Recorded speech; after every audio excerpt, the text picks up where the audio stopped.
Direct డబ్బులు వచ్చేది, daily డబ్బులు వచ్చేది అంటే లిక్కర్ దందా. నెట్ వస్తాయి, నగదు వస్తాయి. అయితే ఈ నగదు ద్వారా హైదరాబాద్లో రుచి నేర్చిరు, మొత్తం తెలంగాణ రుచి నేర్చిరు. 60 సంవత్సరాలుగా వేలాది మంది అమరులై తెలంగాణ కోసం కొట్లాడి పిల్లలు సరిపోతున్నారని శ్రీమతి సోనియా గాంధీ తెలంగాణ రాష్ట్రం ప్రకటిస్తే మీరు పోయి దాదాపుగా కాలు మొక్కొస్తిరి. కాలు మొక్కుస్తాం, మేము కలిపొస్తామని పోతిరి. మళ్ళీ ఇద్దరికి వచ్చిన కంతిరేసాలు ఇస్తిరి. ఏ ప్రజలకు చెప్పకుండా మీరు దందాలు చేస్తిరి. సరే తెలంగాణ కోసం కొట్టాలని మీకు 3 ఓట్లతో ఇంత గవర్నమెంట్ ఏర్పడడానికి అవకాశం ఇచ్చారు. మీరు మొత్తం పదవులు పంచుకున్నారు. ఇలా కేటీఆర్కి నేను సవాల్ చేస్తా ఉన్నాను. నేను తెలంగాణకు నీకు సంబంధం ఎక్కడ చెప్పు?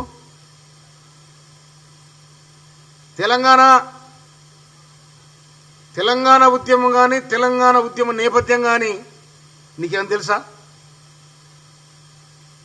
మీ దాంట్లో కూడా కొంకిరిగాళ్ళంతా కలిసి హరీశ్రావు మీ అయ్యర్ మోసం చేసేటట్టుండు అని చెప్పి 2006లో నిన్ను నీ చెల్లెని పట్టుకొచ్చారు.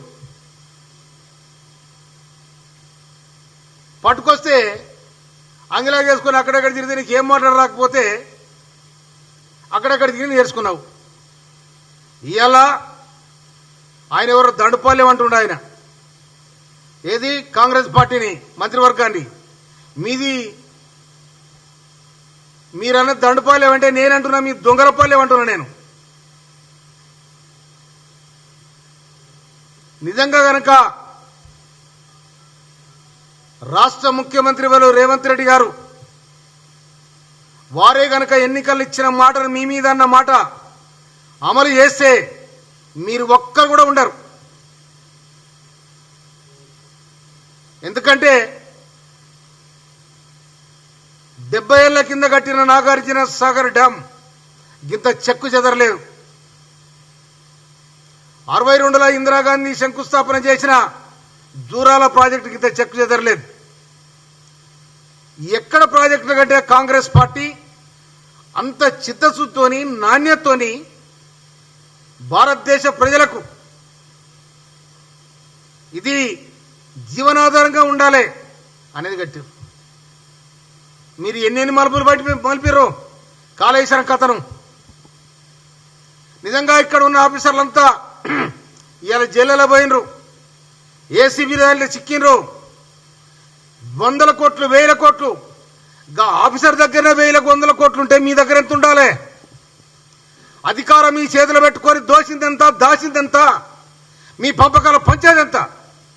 ఇది చెప్పండి. దోసిందెంత, దాచిందెంత, మీ పంపకాల పంచేది ఎంత? దొంగపాల్యం మీది. దోసుకున్నది మీరు.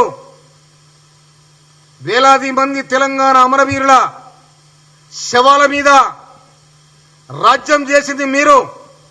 రాక్షస పాలన చేసింది మీరు. ఇలా ప్రజల చేత, ప్రజల కోసం ఎన్నుకోబడిన ప్రజా పరిపాలన అవుతా ఉంది. ప్రతి మనిషికి స్వేచ్ఛ ఉంది. ఇక్కడ మీ దగ్గర మంత్రి వస్తే నీకు గేట్లు తీయలేదు. నువ్వు ప్రగతి భవన్ పెట్టుకున్నా, మంత్రి వస్తే గేట్లు తీయలేదు. ఇలా ఒక దళిత ఉప ముఖ్యమంత్రి రాజేను ఎందుకు బర్తరఫ్ చేసినావు ఇంతవరకు చెప్పలేదు. రాజేను ఎందుకు బర్తరఫ్ చేసినావో ఇంతవరకు నువ్వు చెప్పలే, నీ అయ్య చెప్పలే, నీ బావ చెప్పలే, నీ బలగ ఎవడు చెప్పలే. కానీ ఎలా నీ మంత్రివర్గంలో ఉన్న కొప్రైశ్వర్ను నీ పక్కన కూర్చుంటానికి కూడా నీకు అంత హీనంగా అనిపించి నెట్టేసి పడేశారు. అందుకోసమని సామాజిక న్యాయం అనేది కాంగ్రెస్ పార్టీలో ఉంది. సామాజిక న్యాయం కాంగ్రెస్ పార్టీలో ఉంది.